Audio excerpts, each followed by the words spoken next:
All right, prime time. Here's the video to find the winner of break number 13, which is one of the 86-87 Fleer NBA card boxes. We'll check the time, June 22nd at 6:48 p.m. We're going to go over to, we'll call it the raffle, and type live. Oop, sorry, I'm on the, what happened here? Oh, no, that's right. Okay, type live.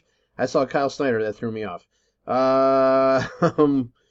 June 22nd at 6:48 p.m.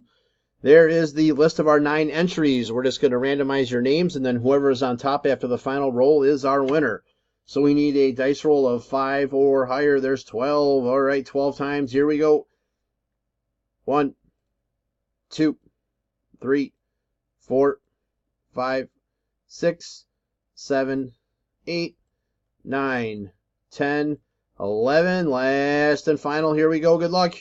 It is Kyle. Spot 7 is your winner. So Kyle, whatever is in the box for break 13 is yours. There is our verification code, our timestamp once again, June 22nd at 6:49 p.m. That's it, guys. Thanks.